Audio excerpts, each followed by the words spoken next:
Olá, muito bom dia! Seja bem-vindo, seja bem-vinda. Esse é o Morning News. Eu sou o Felipe Nascimento e aqui você fica por dentro de todas as notícias que vão movimentar o Brasil e o mundo.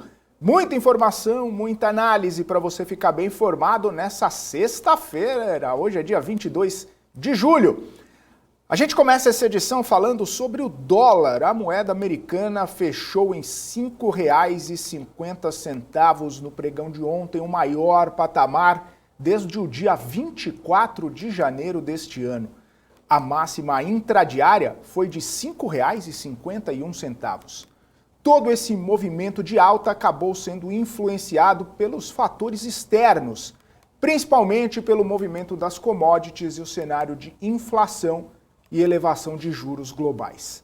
Além disso, está pesando contra o real o cenário doméstico, marcado pelo aumento da percepção de risco e também fiscal e, além disso, risco político. A Isabela Tacá, que está aqui comigo nesta sexta-feira, tem mais informações sobre esse movimento do dólar. Muito bom dia, Isa. Boa sexta-feira para você.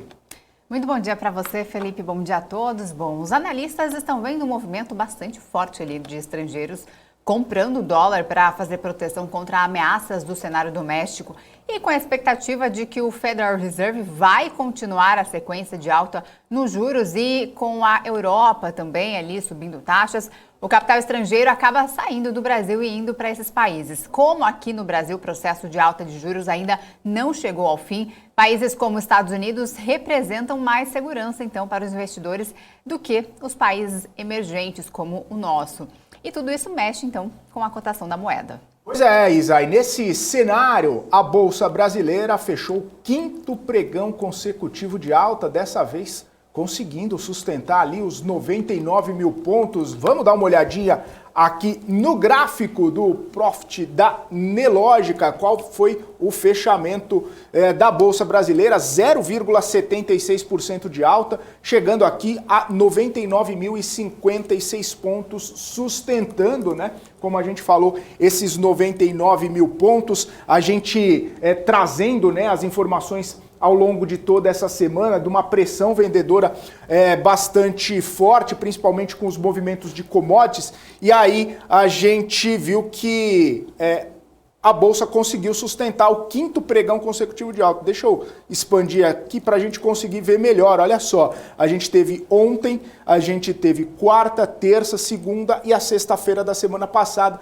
num movimento aqui de quase 3% de alta ao longo desses últimos 3 pregões, né? E a Bolsa ali tentando ganhar um pouquinho de tração, tentando ganhar um pouquinho de fôlego, tentando se recuperar desse tombo recente que a gente viu aqui nos últimos meses, principalmente depois daquele comecinho de ano bastante forte, né? Onde a Bolsa chegou a subir ali quase seus 20% e depois num movimento rápido e forte de queda.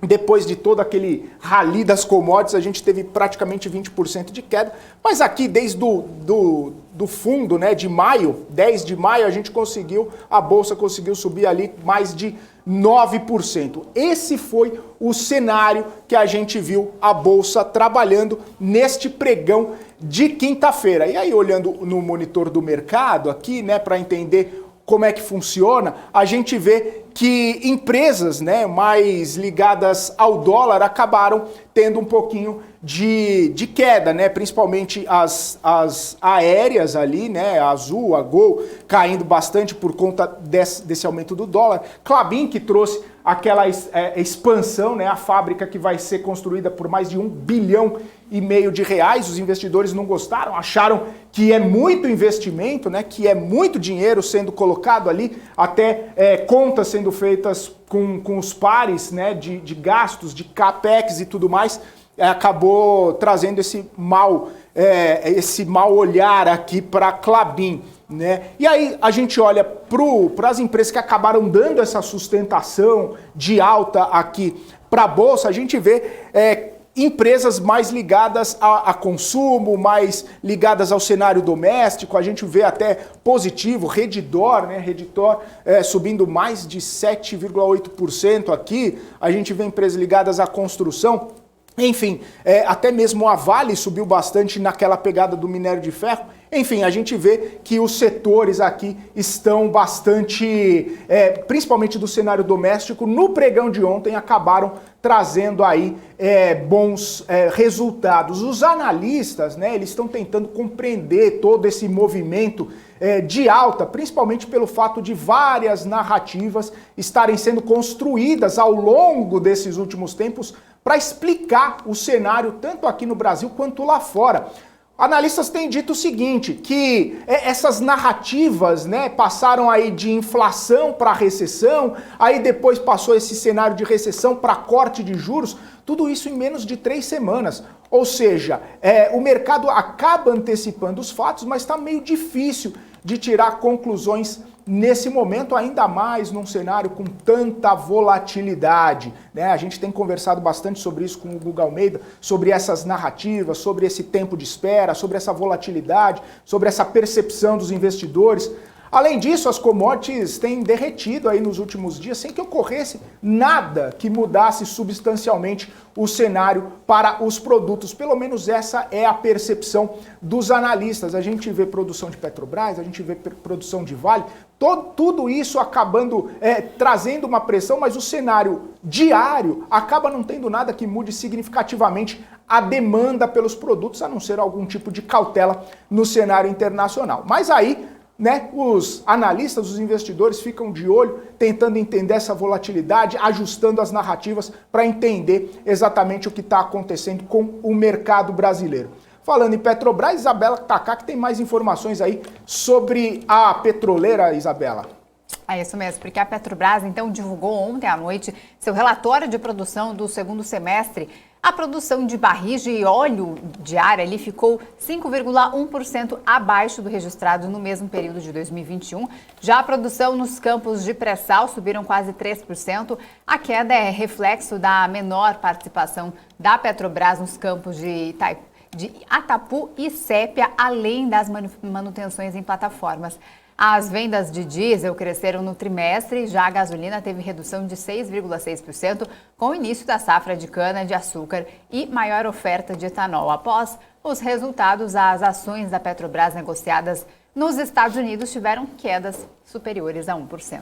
Pois é, a gente vai ver qual vai ser a consequência disso aqui no Brasil, no pregão dessa sexta-feira, se a Petrobras vai seguir essa tendência que aconteceu no mercado internacional. Num relatório, a XP mostrou otimismo com o lado financeiro da Petrobras. Disse esperar um trimestre sólido de geração de caixa e projeta um EBITDA de 16 bilhões de reais, mais ou menos 7% acima do consenso do mercado. A casa destaca ainda que os investidores devem ficar de olho na teleconferência dos resultados da empresa, onde o novo presidente Caio Paes de Andrade pode dar uma mensagem sobre sua atuação na companhia. Além disso, é claro, os investidores ficam de olho no possível anúncio de dividendos fortes, assim como aconteceu no último trimestre da Petrobras. Bom, e aqui no Brasil, o presidente Jair Bolsonaro falou sobre a empresa durante sua live semanal, que acontece todas as quintas-feiras. Ele comentou que a empresa está começando a cumprir seu papel social após anunciar a redução de 20 centavos no preço do combustível nas refinarias. Vamos ouvir um trecho. Petrobras, por exemplo, no dia de ontem, quem diria, né? A nossa querida Petrobras, uma empresa fantástica, mas que não estava tendo o viés social previsto em lei. Previsto em lei. E estamos em guerra. É a final da Covid, é a guerra lá fora. Tá? Não tinha esse olhar social. Mas, ontem a Petrobras baixou 20 centavos o preço da gasolina nas refinarias. Eu vi a explicação do novo presidente da Petrobras, dizendo que seguiu os critérios da PPI, que foi no governo Temer, deixa bem claro. O preço para a paridade internacional foi no governo Temer, tá?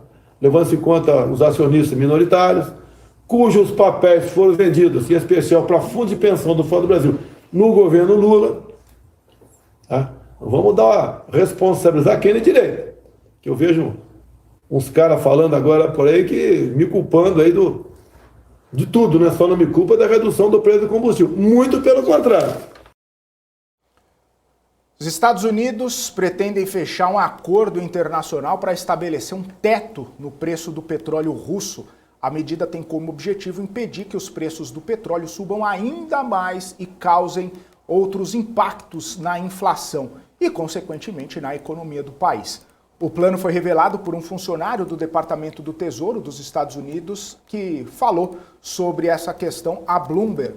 A ideia dos Estados Unidos é obter um acordo internacional sobre um teto de preços do petróleo russo, que comece a valer ao mesmo tempo que as ações da União Europeia. Isso poderia acontecer em dezembro deste ano, agora de 2022, ou, de acordo com esse funcionário, até mesmo um pouco antes.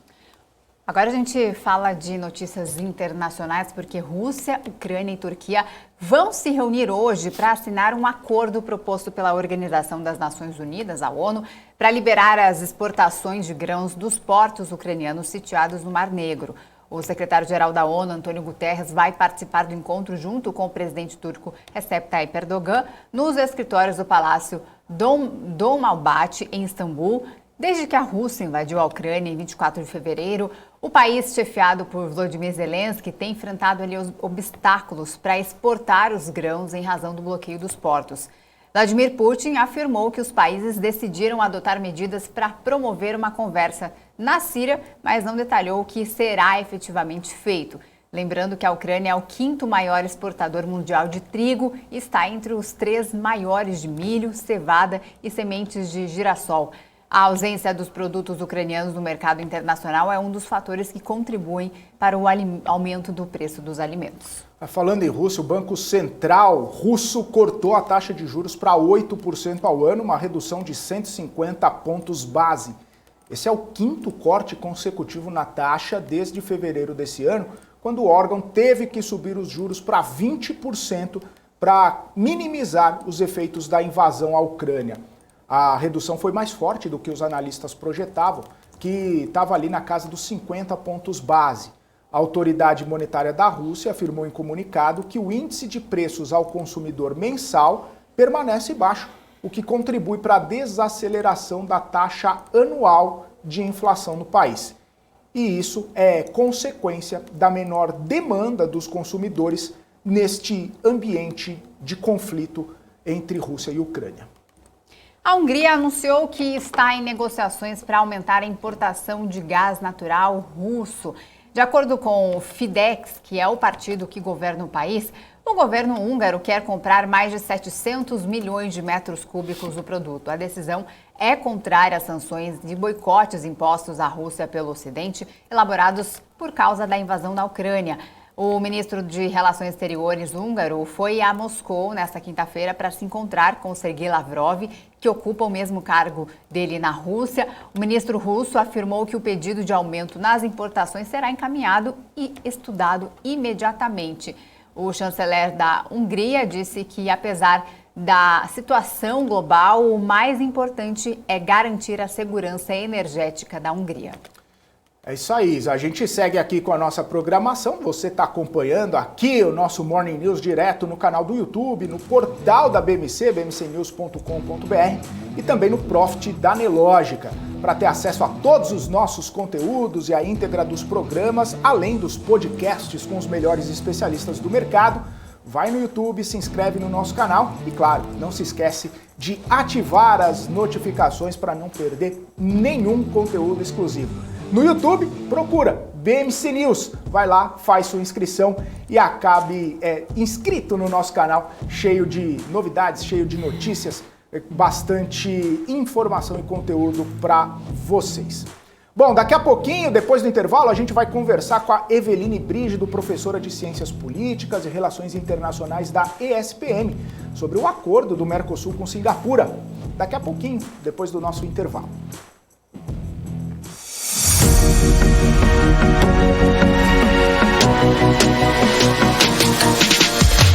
BMC News, informação que gera valor.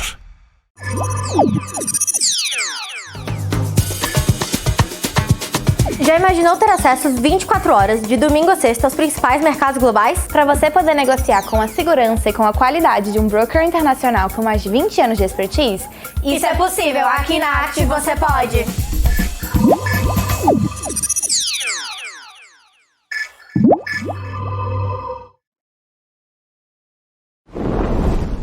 Notou a inflação explodindo recentemente? Preço da gasolina? O seu dinheiro está desaparecendo? Rentabilize suas criptomoedas com a Bybit Ganhos.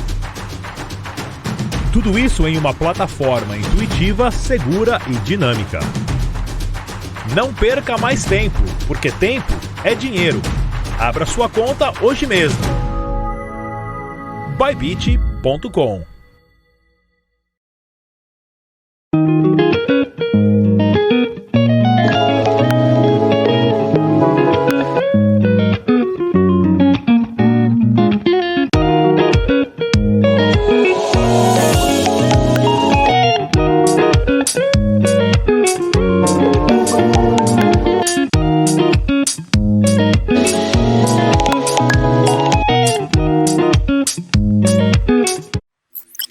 A economia digital está mais próxima do que você imagina.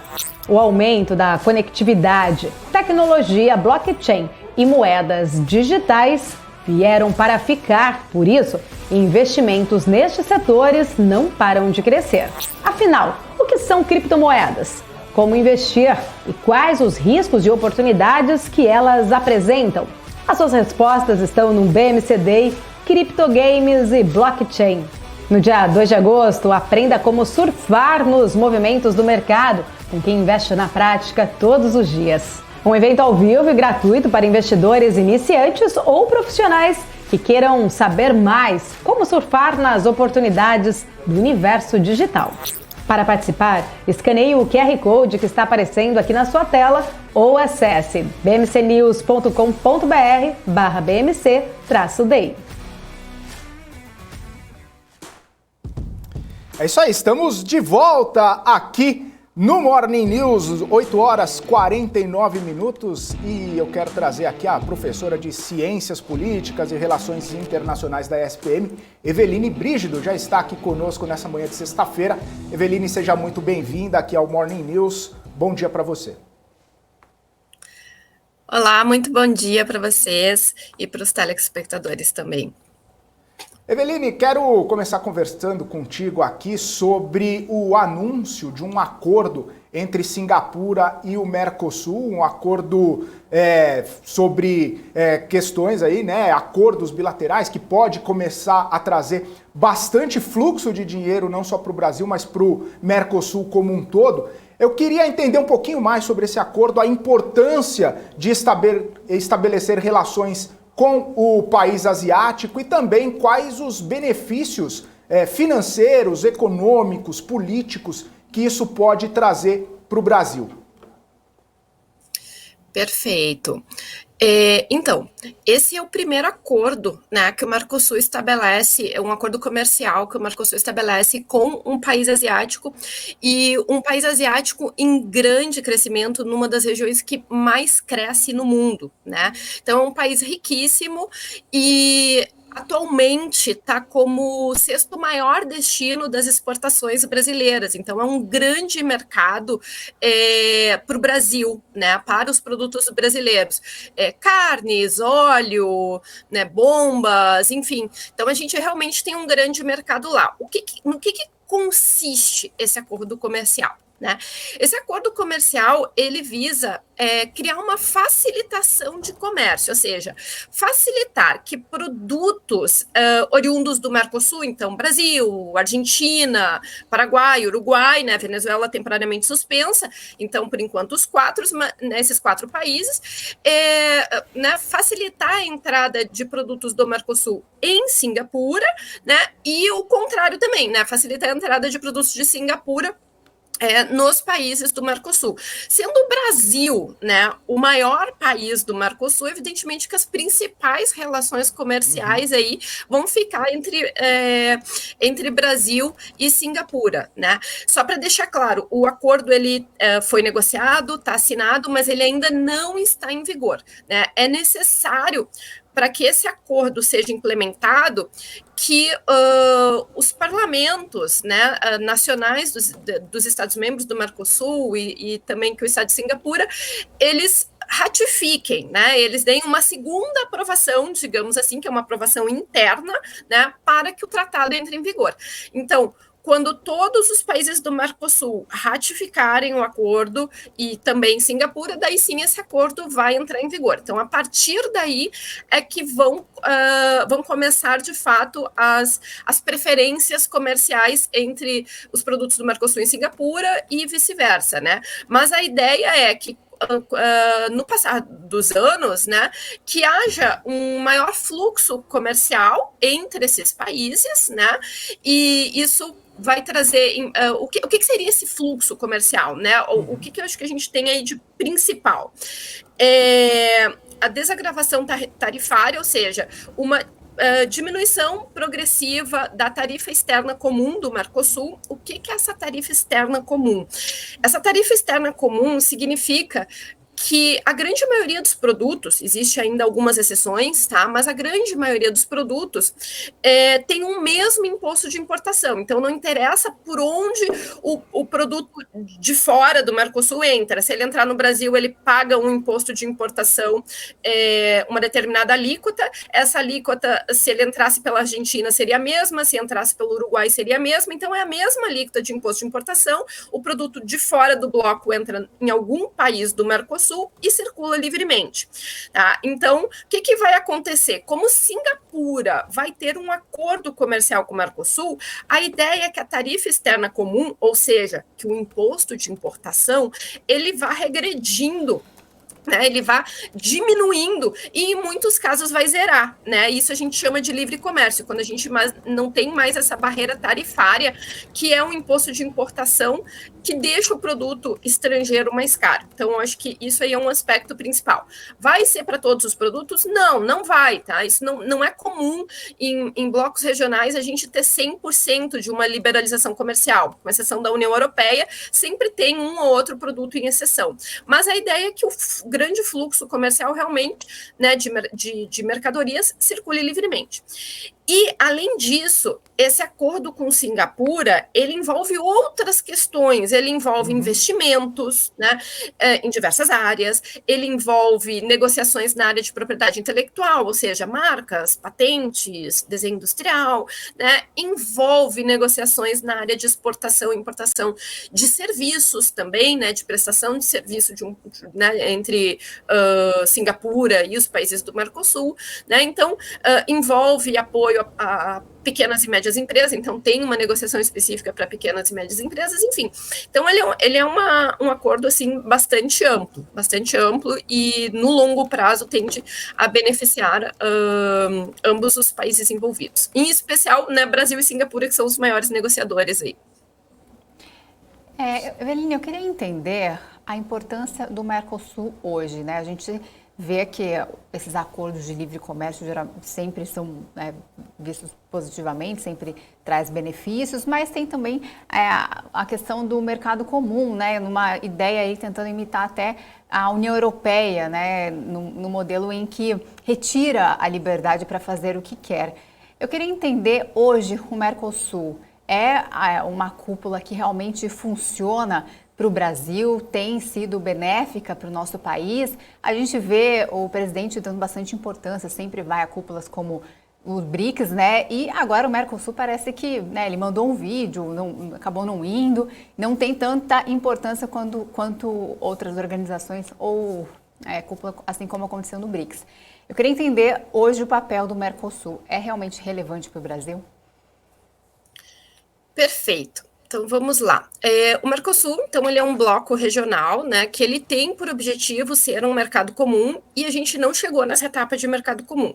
Em termos de desenvolvimento, o Mercosul, ele não atingiu seu objetivo principal. Tá? Ele é bastante lento nesse aspecto e, assim, comparar o desenvolvimento do Mercosul com o da União Europeia é bem difícil, porque são níveis de desenvolvimento e de integração regional bastante diferentes. A União Europeia, ela é muito aprofundada e ela tem um sistema jurídico próprio, onde o bloco, né, a União Europeia, as instituições europeias, elas têm o poder de tomar decisões em nome do bloco regional e todos os países têm que aceitar.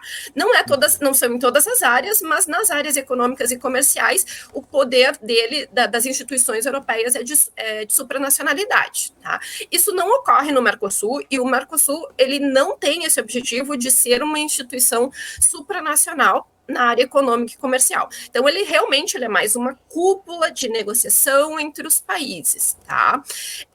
Mas a gente, então, assim, eu diria que a gente tem prós e contras, tá? Mais favorável do que desfavorável, vamos lá. O Mercosul, ele facilita, inicialmente, né, a negociação comercial entre os 4 países do bloco, de forma que gera um livre comércio entre os países do Mercosul, ou seja, a grande maioria dos produtos circula livremente, ou seja, sem incidência, né, de uma alíquota de imposto de importação, por isso que a gente fala de livre comércio. Temos algum produto em lista de exceção, mas no geral a grande maioria circula livremente. Então, do ponto de vista brasileiro, como principal país do bloco, para nós nos favorece bastante, porque os produtos brasileiros entram nos outros países sem incidência de imposto de importação. Muito embora os nossos principais parceiros comerciais hoje são China, Estados Unidos, e em terceiro vem a Argentina, né? Mas então é importante parceiro para a gente, tá? Importante parceiro para a gente. Então, eu acho que nesse aspecto, considerando que o Brasil é um maior país, né, nos favorece bastante a questão de livre comércio. A gente também tem umas outras questões. O que a gente tem que, por exemplo, a gente tem que se adequar a algumas decisões às decisões do bloco, né? Então, tem um ponto no Mercosul, na questão comercial, que às vezes pode ser desfavorável, não estou dizendo que em algumas situações pode ser. Por exemplo, existe uma medida de defesa comercial, que é a medida de salvaguarda, que é amplamente utilizada no comércio internacional, a OMC, a Organização Mundial do Comércio, permite o uso, e no Mercosul as salvaguardas são proibidas. Então, se por acaso algum setor industrial brasileiro estiver sendo prejudicado por algum produto argentino, por exemplo, a gente não pode colocar salvaguarda nesse produto, a gente não pode impedir que esse produto entre no Brasil, ainda que temporariamente. Então, a gente tem alguns poréns, assim, mas no geral é positivo, sim. Tá? Agora, a gente tem realmente o Mercosul hoje, ele está muito mais no sentido de voltado muito mais para as questões internas comerciais, especificamente, né, do que no sentido de se posicionar, por exemplo, perante a Organização Mundial do Comércio, nas negociações comerciais, enquanto bloco, que é o que a União Europeia faz dentro da OMC, né, que é a organização responsável por administrar, por regulamentar o comércio internacional. Lá dentro, a União Europeia ela atua enquanto bloco. O Mercosul não. Né? Ele até, eventualmente, ele apresenta alguns comunicados em conjunto, algumas reivindicações em conjunto, mas, no geral, ainda a gente tem um posicionamento mais individualizado dos países, né? E então eu acho que seria assim esse o aspecto. Agora, sair do Mercosul, não, além de nos prejudicar nesse fluxo de comércio, né, existe uma tendência internacional a blocos regionais, a formação de blocos regionais. Né? Desde que a Organização Mundial do Comércio ela foi criada, o que a gente viu no cenário internacional foi a criação de diversos acordos comerciais regionais. E uma coisa que nos favorece em relação ao Mercosul são as negociações, né, facilitar negociações comerciais com outros países ou outros blocos regionais, né? Então, a gente tem, a partir do Mercosul, negociações com outros países da América do Sul, né, como Chile, Peru, Bolívia, Colômbia, né? E a gente tem negociação de um acordo com a União Europeia, que já foi assinado, mas ainda não entrou em vigor.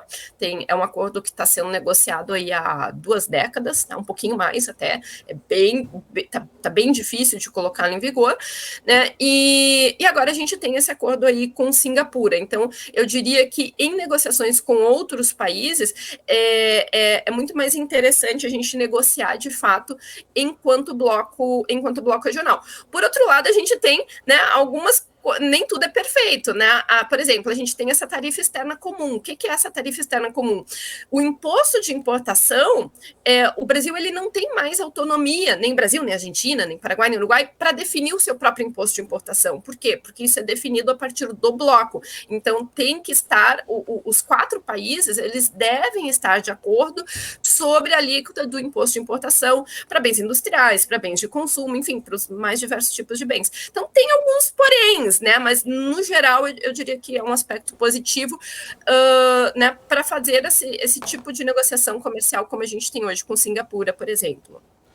Professora, a senhora falou sobre a dificuldade, né, do Mercosul, até mesmo da gente comparar ou fazer qualquer tipo de paralelo com a Europa, né, o bloco formado lá, até porque lá existe uma entidade, né, supranacional ali, tem a União Europeia, tem uma percepção de que tem um bloco, né? Aqui os países são independentes, não tem essa unidade toda, não tem essa autoridade, né, supranacional que acabe integrando todos os países. Além do que, aqui, pelo menos nos últimos anos, a gente tem visto bastante divergência ideológica na questão política, né, na condução dos rumos da política dos países. Até mesmo aqui o presidente Jair Bolsonaro tem falado bastante sobre uma expansão da esquerda em território do Mercosul, né, em território da América do Sul, e que isso acaba trazendo algumas consequências ruins e impedimentos para um crescimento de formação do bloco. Já diferente do que acontece na Europa, que a gente tem espectros políticos diferentes também, porém a União Europeia acaba tratando ali dos interesses de todos os países, aparentemente de uma forma igualitária. Eu queria entender a sua visão sobre esse jogo, né, de divergência política, divergência ideológica, se isso acaba enfraquecendo a possibilidade dessa criação mais forte, dessa relação mais forte entre os países do Mercosul e até mesmo numa política externa, numa política internacional que priorize ali o bloco, né, essas divergências, essa falta de relação, esse enfrentamento acaba trazendo consequências negativas para o bloco e, consequentemente, para os países? Então, sim, né, num primeiro momento, sim, a gente não, sempre que há divergências políticas, né, isso vai dificultar as negociações, então os países vão ter maior dificuldade de chegar num denominador comum. Todas as decisões dentro do Mercosul, elas são decisões que precisam de consenso. Tá? Embora sejam 4 países, como eu disse, a Venezuela está temporariamente suspensa, se os 4 países não chegarem num denominador comum, digamos assim, nada vai para frente. Tá? Nada vai para frente. E eu diria que isso é um dos pontos que dificulta a chegada do Mercosul num nível de mercado comum, que é o seu objetivo. Né? Hoje, o Mercosul, ele constitui uma união aduaneira imperfeita. Por quê? Porque a tarifa externa comum, ela ainda não é aplicada a 100% dos produtos comercializados, né? das mercadorias comercializadas. Então, o Mercosul, ele não conseguiu nem completar a fase da união aduaneira, né? Então, o que dirá chegar no mercado comum? O que é um mercado comum? No mercado comum, você tem livre circulação de pessoas, de fato isso a gente até já tem no Mercosul, mas você vai ter livre circulação de serviços, você vai ter livre circulação de capitais, praticamente a gente não tem pouquíssima regulamentação sobre livre circulação de serviços no Mercosul, o que dirá ainda sobre livre circulação de capitais, né? A gente teria que ter uma coordenação de políticas macroeconômicas, né? Então, por exemplo, as taxas básicas de juros, né, elas não teriam que ser, qualquer aumento de taxa, por exemplo, aumento de Selic, teria que ser negociado junto com os outros países, não haveria uma taxa básica para os 4, mas qualquer negociação, qualquer política econômica interna, ela teria que ser negociada entre os 4 países do bloco. Eu, particularmente, acho muito difícil isso acontecer. A gente realmente, a gente tem muitos impasses políticos e divergência de nível de desenvolvimento dos países, né? Você vai comparar, sem desmerecer, mas você vai comparar o desenvolvimento do Paraguai com o desenvolvimento do Brasil, por exemplo, são países muito distintos, né? Então tem a questão política, as divergências políticas, e tem a questão do nível de desenvolvimento dos estados, que dificulta muito essa coordenação de políticas macroeconômicas.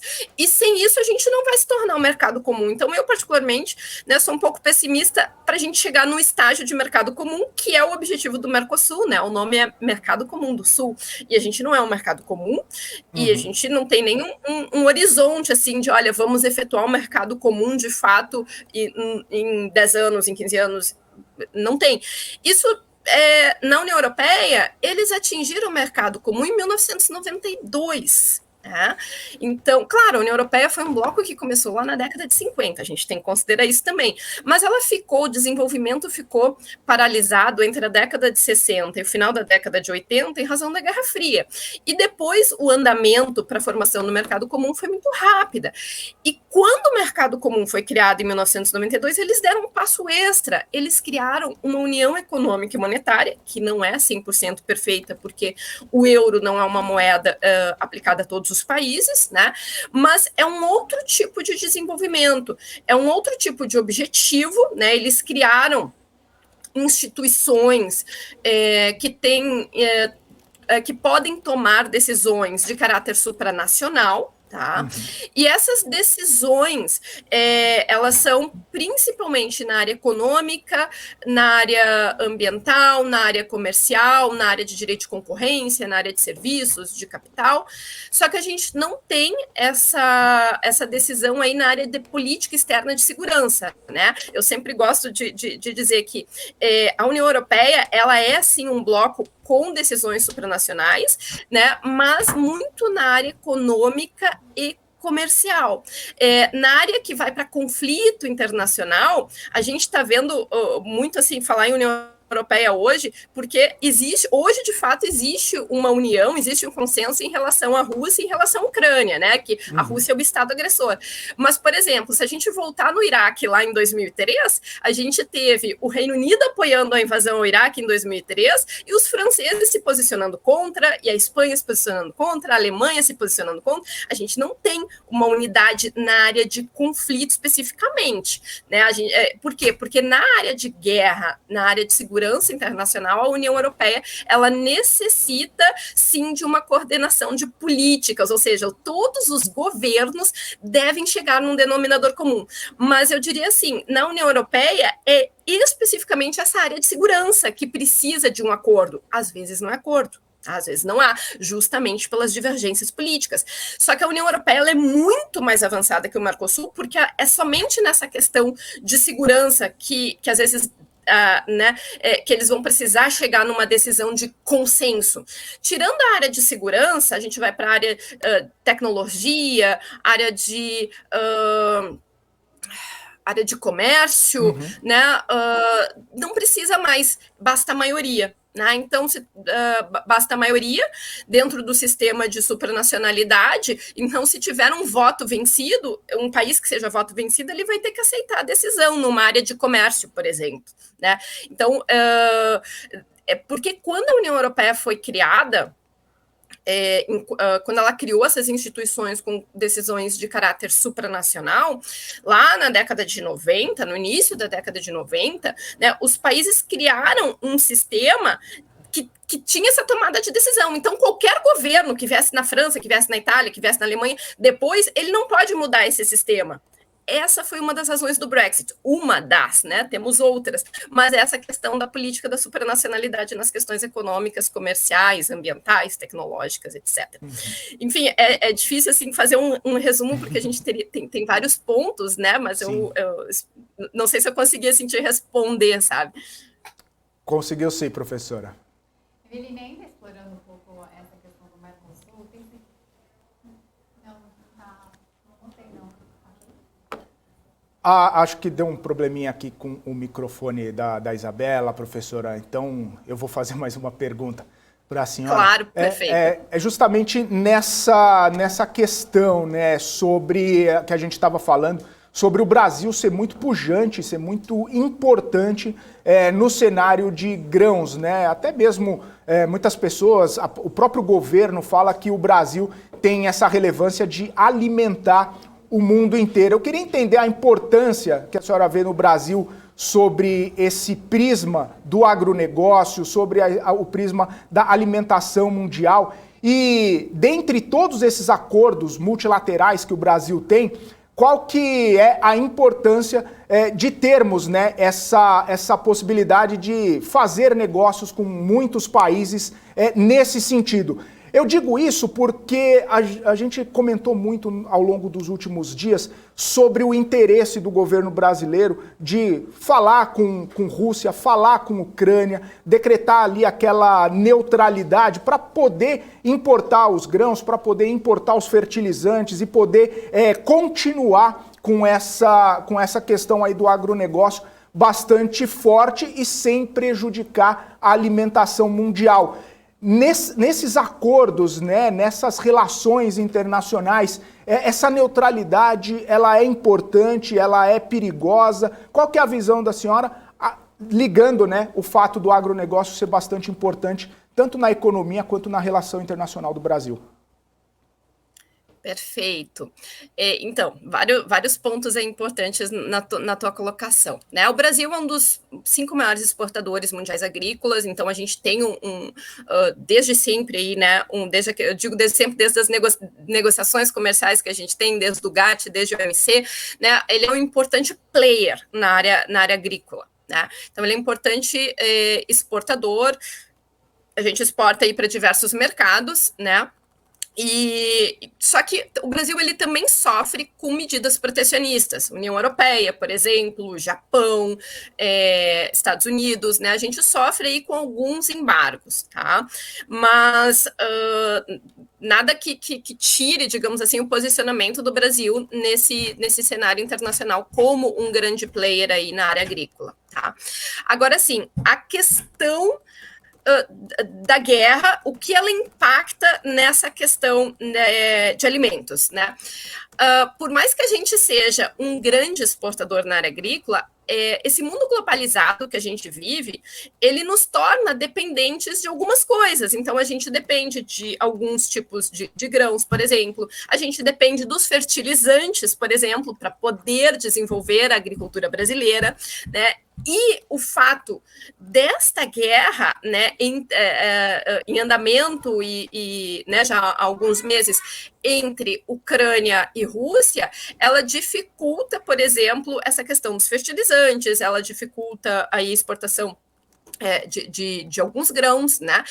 E isso afeta não só o Brasil, mas afeta vários outros países também, né? O que vai fazer com que o preço dos alimentos se torne mais caro, porque a gente, ou porque falta fertilizante, ou porque falta grãos para desenvolver alguns tipos de alimentos, né? Então, se posicionar aí, então, como é que eu vou dizer?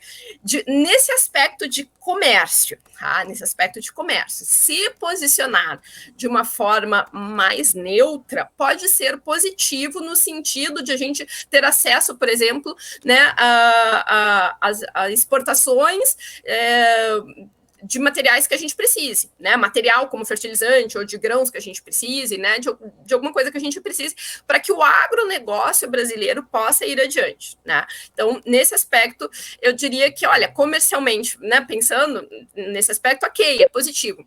Agora, sim, é difícil, nessa questão de guerra entre Rússia e Ucrânia, a gente tentar... a gente está numa situação que ser neutro hoje é quase que estar do lado da Rússia, né? É visto lá fora como estar do lado da Rússia.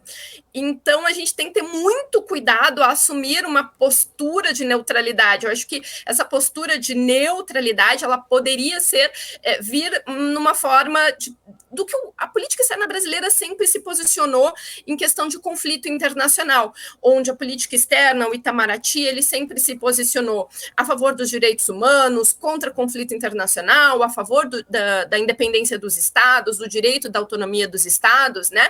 Sempre num discurso pacífico, num discurso de diálogo, num discurso de uma neutralidade, mas uma neutralidade em prol das normas internacionais, em prol da Carta das Nações Unidas, né? Então, assim, uma neutralidade mais respaldada, com respaldo no direito internacional.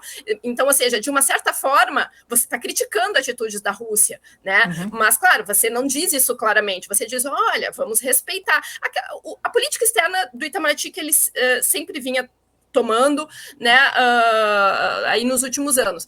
Mas agora, se posicionar claramente, ou sair um pouco do direito internacional e tomar uma neutralidade, assim, tentar ficar em cima do muro sem um respaldo, isso é um pouco perigoso, porque pode ser visto que a gente esteja apoiando os russos, e isso não é bom, né, não é bom para o Brasil lá fora. Então tem que ver como fazer essa neutralidade. Eu acho que esse seria o ponto. E daí sim, isso, né, tentar de alguma forma facilitar a compra, a importação de fertilizantes, de grãos, etc., né, que o nosso comércio precisa.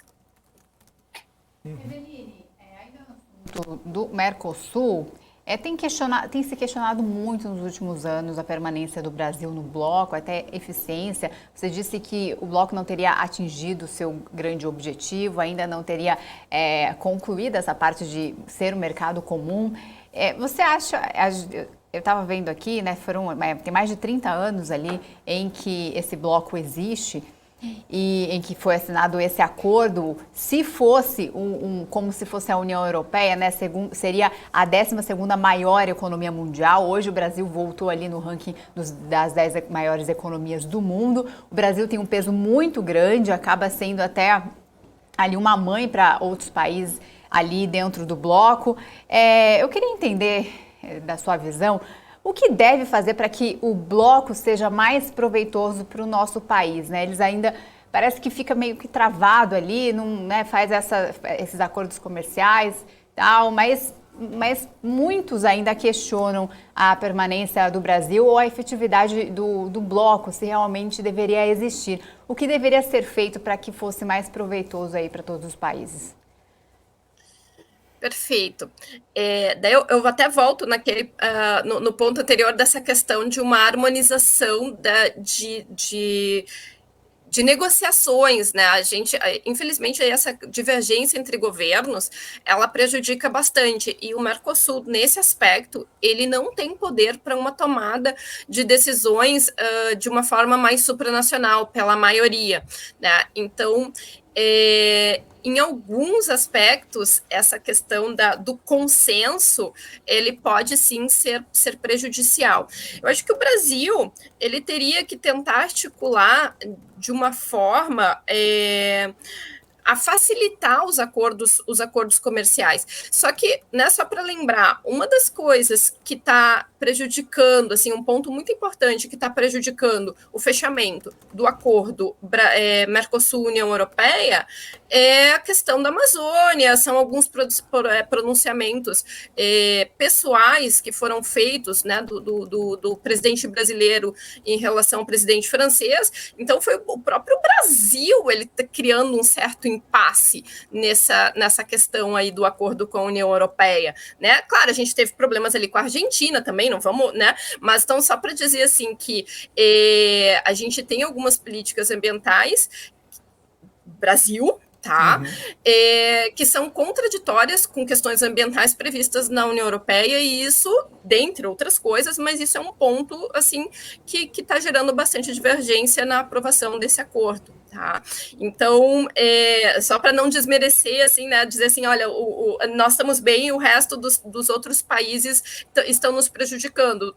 Não, é um somatório de fatores. Agora, de fato, nós somos o maior país, né, em relação ao Mercosul, e como é que eu vou dizer? Daí eu volto de novo a comparar com a União Europeia. A União Europeia, ela cresceu porque tinha países desenvolvidos o suficiente lá dentro para dar suporte aos países poucos desenvolvidos. Dentro da União Europeia, existe um banco que se chama Banco Europeu de Desenvolvimento. E esse banco, ele dá suporte financeiro para o desenvolvimento de países que são menos desenvolvidos. Por exemplo, quando os países do leste entraram em 2004, eles receberam grande suporte, ainda recebem, em desenvolvimento de infraestrutura, políticas públicas, né, desse Banco Europeu de Desenvolvimento, que é financiado pelos países mais fortes, como o Reino Unido, como a Alemanha, desculpa, era o Reino Unido, esse foi um dos motivos do Reino Unido sair também, né, que ele dizia que bancava mais, mas a Alemanha, como França, então, que auxiliavam os outros países. É muito difícil, dentro de um bloco regional, funcionar plenamente quando a gente tem níveis de desenvolvimentos gritantes entre os países, né? Então, a gente pega o Brasil, um país gigantesco, com outros países menores, né? Mas o Brasil é um país grande, só que também não é grande e não tem poder econômico suficiente para auxiliar os outros países. Então, infelizmente, eu tenho uma visão um pouco pessimista, mas eu não vejo como passar muito de uma questão de livre comércio, de união aduaneira, eu acho muito difícil de chegar num mercado comum de fato, né? Porque a gente não tem umas premissas básicas, que é para a gente ter um mercado comum de fato pleno e que evolua bem, os países teriam que ter níveis de desenvolvimento semelhantes, né? Não muito semelhantes, né? A gente tem aí, se a gente pegar, sei lá, a República Tcheca e comparar com a Alemanha, por exemplo, temos uma diferença enorme. Mas a Alemanha tem condições de dar apoio, né? Existe uma estrutura dentro da União Europeia, a partir desse Banco Europeu de Desenvolvimento, que auxilia os países que necessitam. Isso a gente não tem no Mercosul. Então, vai ficar difícil a gente crescer muito em outras questões, né, na evolução do mercado comum. E por isso que a gente vai acabar mesmo ficando mais numa questão de acordo de livre comércio, união aduaneira, né, e basicamente isso. O que a gente tem que começar a olhar a partir de agora, né, e talvez a partir desse acordo com Singapura, se não vai, como as decisões, né, se elas não vão travar, se daqui a pouco, por questões políticas, esse acordo não será travado. Para o Brasil, esse acordo é bastante importante, né? Na União Europeia, a gente tem problemas com o próprio Brasil em relação ao acordo com a União Europeia. Singapura, não. Agora, se o bloco travar esse acordo, ele foi assinado, mas ele precisa ser ratificado. Se houver algumas travas, daí o Brasil vai sair prejudicado, sim. Daí a gente teria que pensar em alternativas para tentar contornar isso. Tá? Agora, os acordos que são formados dentro de América do Sul funcionam plenamente, né? Então, aí a gente não tem problema. Agora, tentar olhar para a Ásia é bastante importante, né? E é o nosso primeiro acordo. E a gente tem que ver, a partir daí, por enquanto não temos indícios de complicadores, né? Os complicadores estão em relação ao acordo com a União Europeia, mas aí o Brasil tem a sua parcela de culpa também nessas negociações com a União Europeia, tá? A gente teria que pensar um pouco aí em Ásia, então a gente teria que ver agora como vai se desenrolar esta ratificação pelos parlamentos nacionais dos países do Mercosul em relação ao acordo com Singapura, né, para ver se não vai ter entraves, né? Em princípio, a gente não tem, tá? Em princípio, a gente não tem, mas não dá para, né, não dá para fazer previsões, assim, de dizer que vai ser 100%, mas eu acho que esse tem mais chance de ir adiante do que o acordo com a União Europeia, que realmente está bem travado. Tá certo, então. Professora, quero agradecer sua participação aqui com a gente. Obrigado mais uma vez por bater esse papo aqui, explicar tão bem todas essas relações. Ótima sexta-feira e até uma próxima. Eu que agradeço a oportunidade, uma ótima sexta-feira e final de semana. Até mais. Obrigada, muito tchau, bom. Tchau. Conversamos aqui com Eveline Brígido, professora de Ciências Políticas e Relações Internacionais da ESPM.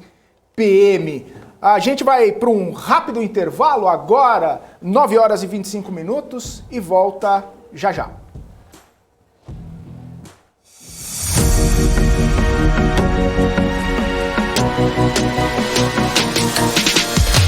PMC News. Informação que gera valor. As empresas que fazem parte do seu dia a dia estão em uma das maiores bolsas do mundo, a Nasdaq. E a boa notícia é que você pode investir nessas empresas diretamente pela Avenue, sua corretora nos Estados Unidos. Com os dados das ações dos Estados Unidos fornecidos pela Nasdaq em tempo real, o cliente Avenue pode acessar diretamente as maiores bolsas do mercado americano. Entre neste mercado de tecnologia e inovação. Acesse avenue.com.br/Nasdaq e seja bem-vindo ao mercado global. Você quer saber mais sobre economia e investimentos para aproveitar as oportunidades no mercado de trabalho? Eu te apresento o MBA do Terraço. Diga adeus para aquela velha distância entre conhecimento acadêmico e aplicação na realidade, com um curso didático, sem economês e direto ao ponto. E tudo isso contando com o apoio de um time de profissionais especializados em economia, política e investimentos. Fala galera, como vocês estão? Quero te dar boas-vindas No nosso MBA aqui do Terraço Econômico. Vamos nessa? Para saber mais é só clicar no link que está aparecendo aí na sua tela. A CapTable é a maior plataforma de investimentos em startups do Brasil que conecta você, investidor, a essa nova economia. Nós selecionamos e avaliamos as empresas em ascensão de forma rigorosa. E você se torna sócio das marcas mais inovadoras e com futuro exponencial no mercado. Invista de forma descomplicada, inteligente e exponencial. Acesse captable.com.br e faça parte da nova economia. Profit, a plataforma oficial da BMC News. Acesse o site e faça um teste gratuito. A economia digital está mais próxima do que você imagina. O aumento da conectividade, tecnologia, blockchain e moedas digitais vieram para ficar. Por isso, investimentos nestes setores não param de crescer. Afinal, o que são criptomoedas? Como investir e quais os riscos e oportunidades que elas apresentam? As suas respostas estão no BMC Day, Criptogames e Blockchain. No dia 2 de agosto, aprenda como surfar nos movimentos do mercado com quem investe na prática todos os dias. Um evento ao vivo e gratuito para investidores iniciantes ou profissionais que queiram saber mais como surfar nas oportunidades do universo digital. Para participar, escaneie o QR Code que está aparecendo aqui na sua tela ou acesse bmcnews.com.br/bmc-day. Bem-vindo de volta, você está acompanhando aqui o Morning News aqui no YouTube, no portal bmcnews.com.br e também no Profit da Nelógica. Você já segue nossas redes sociais? Somos quase 35 mil seguidores no Instagram e a equipe sempre coloca conteúdos importantes para você, investidor, que quer ficar muito bem informado. Olha só o nosso Instagram aqui, ó. Muitos conteúdos, coisas, publicações sobre um pouco da nossa programação, também curiosidades e notícias importantes para você ficar bem informado ao longo do seu dia. A gente tem um QR Code que está aparecendo agora na sua tela, você aponta a câmera do seu celular e aponta e também vai seguir a gente lá no Instagram, @bmc.news. Muito bacana aqui a nossa página, muito bacana aqui a nossa rede social. A gente tem várias redes sociais, mas aqui quero pedir para você seguir a gente aqui, ó, 34.800 pessoas.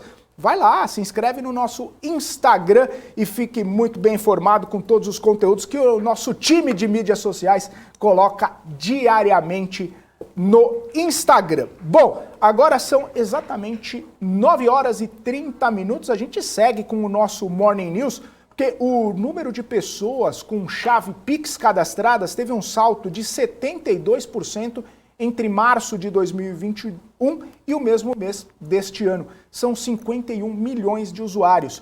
O dado foi revelado na pesquisa de tecnologia bancária realizada pela Federação Brasileira de Bancos e também pela consultoria Deloitte. Segundo a pesquisa, houve maior crescimento entre pessoas físicas do que entre as empresas. Mas a expectativa é de que no próximo ano a pessoa jurídica cresça no lado do recebimento e ultrapasse a pessoa física. atividade do mês de maio com prejuízo de 273 milhões de reais. No acumulado dos 5 primeiros meses do ano, o prejuízo foi de 285 milhões. No mesmo período do ano passado, a empresa havia dado lucro de 9,4 milhões. A despesa de sinistro foi de 631 milhões de reais, com índice de sinistralidade de 131,3%. O número foi puxado principalmente pelo segmento agro e os reflexos do Covid. Desta forma, ficou 73,2% superior à despesa de maio de 2021. E o Allianz Sonae celebrou um contrato para venda da totalidade da sua participação no Uberlândia Shopping, que fica em Minas Gerais. Segundo o comunicado da empresa, o valor do negócio é de 195 milhões de reais, com uma taxa de capitalização de 8,2%, com base na receita operacional líquida do shopping, estimada para esse ano de 2022. A administradora de shoppings disse que a conclusão da venda ainda depende do cumprimento de algumas condições colocadas no contrato. A fábrica de alimentos da BRF nos Emirados Árabes foi liberada novamente para exportar frango para a Arábia Saudita. A planta passava ali por uma suspensão temporária desde 2019, ocorrida após uma auditoria. Agora, a BRF considerou a aprovação estratégica devido à relevância daquele mercado. A queda da suspensão ocorre pouco mais de um mês depois que a BRF inaugurou sua primeira fábrica em solo saudita, com investimento de 18 milhões de dólares. Dados da Associação Brasileira de Proteína Animal mostram que as exportações de frango para países do Oriente Médio, principalmente para a Arábia Saudita, têm ocupado papel de destaque nos embarques do setor, compensando inclusive ali quedas nas compras da China, que é a maior importadora de carne do Brasil. Isso aí, Isa. A gente vai falar um pouquinho agora do setor de educação. Muitas empresas ligadas ao setor estão de olho aí no anúncio que foi feito ontem pelo ministro da Educação, Vitor Godoy. Ele comentou aí sobre a medida provisória editada pelo presidente Jair Bolsonaro para a renegociação das dívidas do FIES. Mais de 1 milhão de universitários que seguem aí inadimplentes podem ir à Caixa Econômica Federal ou ao Banco do Brasil fazer a renegociação da dívida. O ministro da Educação também falou que vai publicar hoje o aumento do teto do FIES para o curso de medicina. Vai chegar aí um acréscimo de 22,8%. As empresas de educação que têm cursos de medicina na sua grade ficam interessadas nesse aumento porque pode trazer mais pessoas para o curso e assim trazer mais receitas para as empresas. Então, vamos ouvir o ministro da Educação. Isso aqui era um pleito, um pedido dos estudantes que fazem o curso de medicina. A gente sabe que o curso de medicina ele aumentou a mensalidade e a gente vai publicar amanhã, presidente, o aumento do teto de medicina, que vai passar, né, de uma prestação mensal que era de R$ 7.100, mais ou menos, para R$ 8.800. É um aumento de 22,8%. Um aumento importante. Então, além de não estar diminuindo vagas, nós estamos ampliando o valor da mensalidade para todos, né, que se encaixe nas regras do FIES.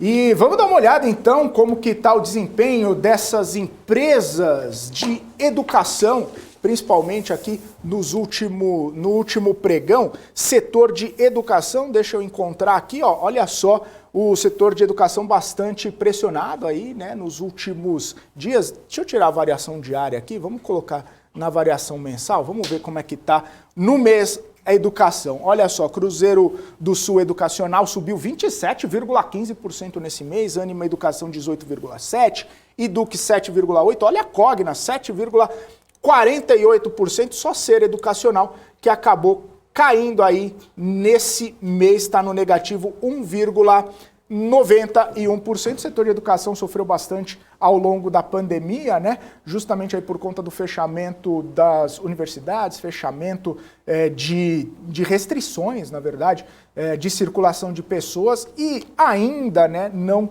se recuperou totalmente. Além disso, né, tem essa questão do FIES, algumas mudanças de regras do FIES acabaram trazendo aí essa consequência para o setor. Então, a gente tem trazendo aí essa perspectiva para a educação.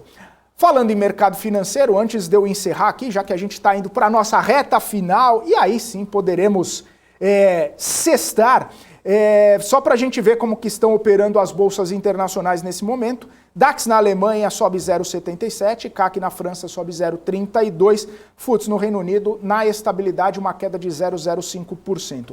Os futuros nos Estados Unidos do Dow Jones sobem 0,17%, já o S&P cai 0,15% e a Nasdaq cai 0,38%. A gente lembra que hoje é um dia bastante importante porque saíram os dados do PMI na zona do euro, né, mostrando um pouco de desaceleração, e daqui a pouquinho saem os dados do PMI lá nos Estados Unidos. Então os mercados já começam a fazer as suas apostas, as suas reprecificações, já começam a entender ali o que está acontecendo nas economias da Europa e dos Estados Unidos para poder tomar suas decisões. E o Ibovespa futuro sobe 0,12% neste momento. Será que teremos o sexto pregão consecutivo de alta na Bolsa de Valores? Será que a gente vai conseguir sustentar os 99 mil pontos que chegamos ontem? Vai ter festa dos 100 mil pontos hoje? Enfim, a gente vai ficar de olho em tudo que acontece no mercado financeiro, os principais destaques, as principais ações que sobem, que descem, as principais notícias do mercado financeiro ao longo aqui da nossa programação na BMC News. Eu volto na segunda-feira, a partir das 8h30 da manhã, com o nosso Morning News, os principais destaques, as principais notícias, para você ficar muito bem informado logo no comecinho do seu dia.